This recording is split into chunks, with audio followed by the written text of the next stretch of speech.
it's Louise with Louise McCare. Welcome to my channel, and I'm back for another clock that I'm creating today. These two clocks, the black one, the monochromatic, and this one are both commissions that I got through the store downtown. Clients apparently walked into the store. They really liked a set of coasters. They wanted to see if I could make a clock that was larger than what was in the store. Because most of my clocks, as you know, have been the CD size. This is an 8-inch round. It's a metal piece I picked up from it's scrap metal. I drilled a hole in the center, and I've primed it on the outside to prevent any kind of rusting. So I've got a varied palette over here. It's a palette that I was commissioned on back in April, where somebody was looking for a coaster. Geraldine was looking for a coaster set, and this is kind of what the palette looked like. I'm kind of taking liberty here. That's what they want me to match to, and this is about as close as I'm going to get it. As I go, I'll call out the colors. What I'm starting with here is the pillow. This is my Glidden 6011N.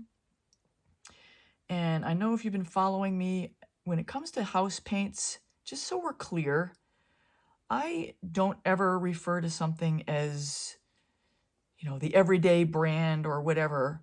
I only refer to the paints that I'm using by their number, because names can be confusing.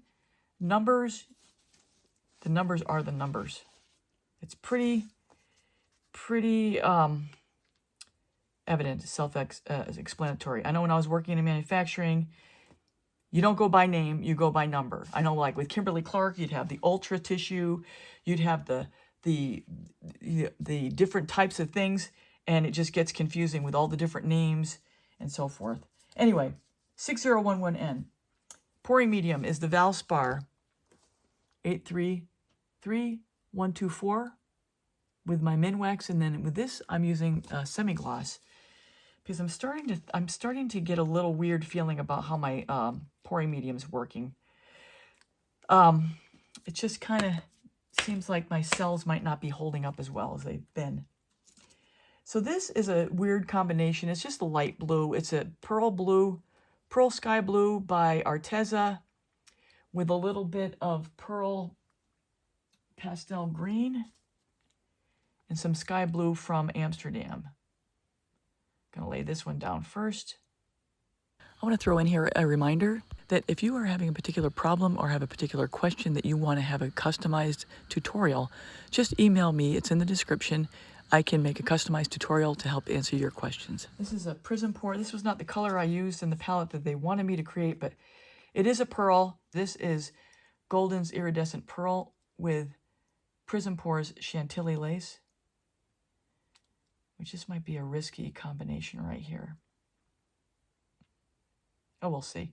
I did not do a test palette with this.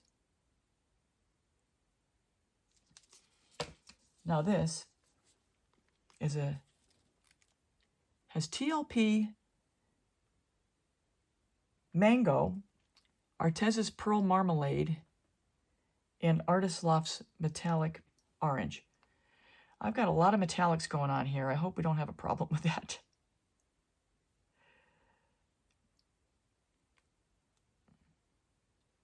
This is such a bright, happy color. Now I'm going to plant against that my TLP Zeus with quinacridone Nicolazo Gold by Golden. Look how rich that is. Now, I've had a number of people ask me what is the replacement for Nicolazo Gold now that it's discontinued, and you can just Google it and look it up for yourself, but it is transparent red iron oxide and nickel azo yellow by Golden. That's what the Golden's website says, and as far as the ratios, I don't know. You'll have to play with it yourself. All right. Golden's Iridescent Silver.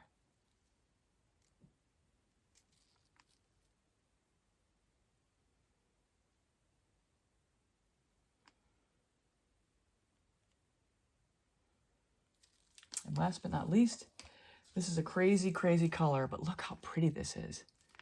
This is Modern Masters Mystery Green with Folk Arts Deep Atlantic Blue And then I added a little bit of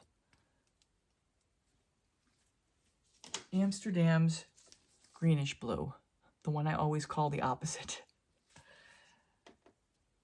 because I had to thicken it up some.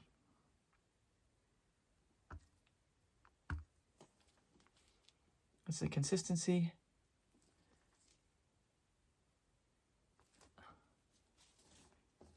So while I have a quiet moment here as I'm laying down this color, I just want to point out that if you're newer, make sure that you check the description out, not only my YouTube, but anybody's YouTube, by clicking on the title of the creation.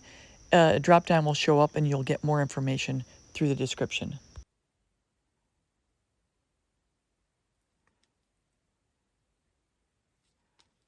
Okay, hope that's enough. Why do I just stab it? Oh, there's a booger in there. Of course. All right, my American Floetrol cell activator recipe. It's my video 141. I'll link it above. It's from the Fluidart Boutique. So this is already a few weeks old, and I'm just here showing you the consistency. I'm going to get on my stool. And I will be blowing this out with my lungs.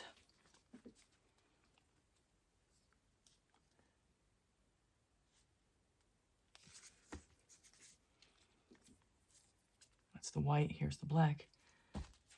You can see the halo forming. Here's a tip for you. If your cell activator sinks too fast, it's probably too thin. And if it doesn't halo, it's probably too thick. As I'm ready to blow this out, I'm going to throw in here, I just shared a video, 419, I'll link it above, that goes into a lot of detail about tips and tricks about the blow. So if you're having trouble with your blowout, you definitely want to watch that video, 419. So what I just did there is blow straight down into the cell activator, form a nice circle and a ridge.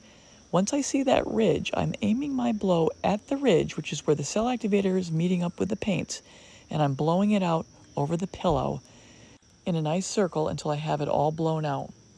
And you'll see I don't blow it all the way to the edge because I let the spinning take care of that part. I feel like I've lost my mojo. Stretch this, spread it to the edges.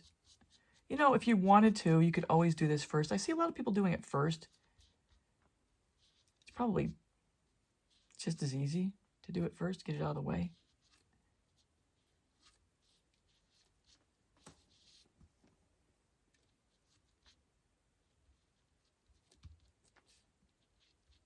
I'm gonna skip past some of this.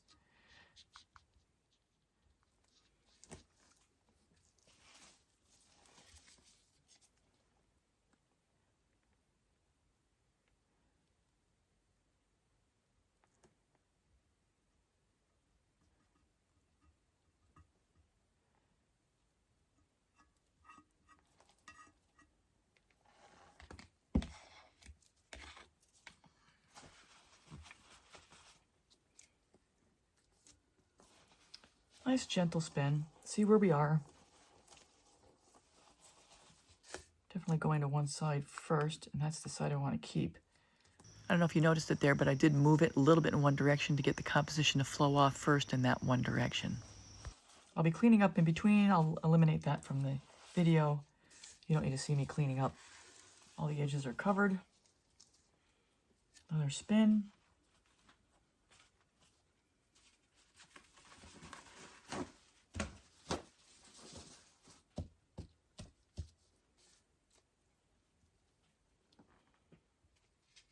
I lost all that good stuff.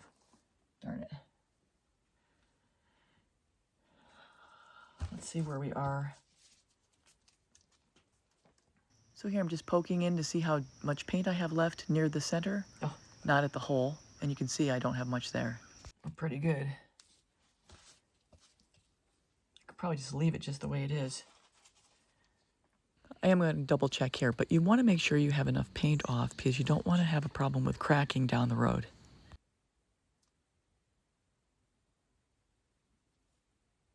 Yeah. I'm going to leave it.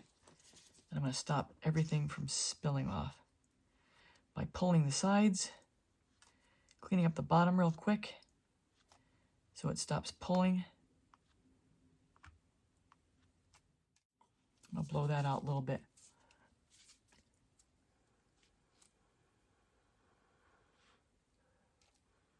Actually, you know what? I'm just going to leave it.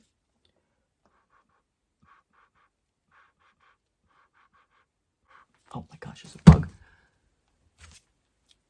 Gosh, did I get it? I've had bugs in here. Little gnats. I don't have any food down here, ever.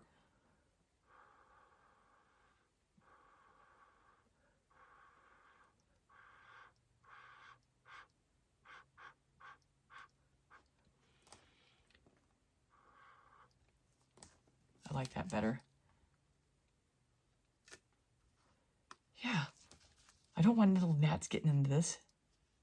Or anything. So I'm just cleaning the bottom here. I'm going to skip ahead through some of this. I like it.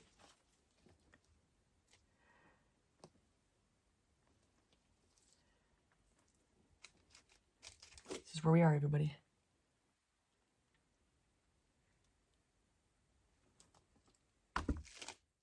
So here I'm just showing you another creation where after I've drilled the hole through it, I have the tape, I'm going to remove it, and then I'm going to prepare it for the clock assembly. So I'm just going to show you this real quick. I've already spray painted this one time already with a coat of this black primer. Actually, it's called Canyon Black Paint Primer.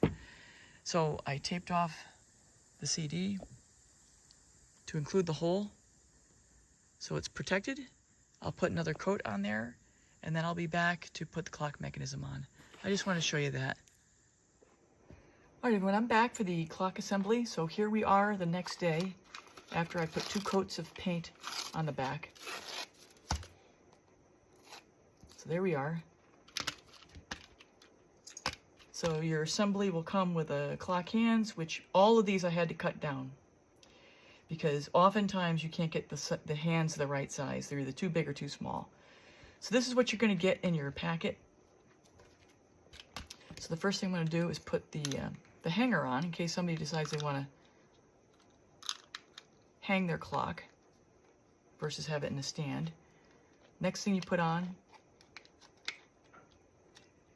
is the clock face. Oh, it's a little bit tight, but I can just screw it on. There's the mechanism. Now remember I said it's a 1/2-inch stem. For these CDs you only need a 1/2-inch stem. Next thing, I'm gonna drop on the little ring. It kind of makes it clean.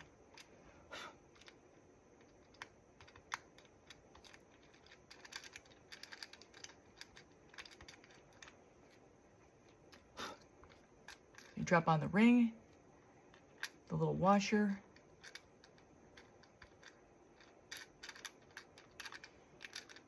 Kind of a pain. My fingers are fat. Screw it on. You can use the pliers if you want to make it really tight. I'm just going to demonstrate this for now. Hour hand. So the hour hand is always the fatter of the circles. Minute hand. Hour hand goes on first. Minute hand goes on second. And you just press it on. I was so squeamish when I first did this. And then the second hand. And then you make sure that your hands, I can't see, make sure your hands are not overlapping. I would straighten this out, but just for your purposes, make sure your hands are not overlapping, because when you put the battery in, you don't want it to snag and then burn out the battery, burn out the mechanism. Battery. So pop in the battery. It says where the positive and the minus charge are. Pop it in. And you have a nice clock to sell, give away. There you go. Hope this was helpful. So everyone, that's finally a wrap. Here's the back and how it looks finished completely. And here is the front, up close and personal. So I hope you enjoyed this tutorial. And if you are new here, please consider subscribing, hitting the bell and all. You'll get all my latest art tutorials. I always appreciate comments. I get back to everybody, and a thumbs up is always nice. At the end, you'll see my clock playlist if you want to see other creations, and just check out my playlist in general. I have a lot of different creations based on category. That's all for now, everybody. Take care. Till next time.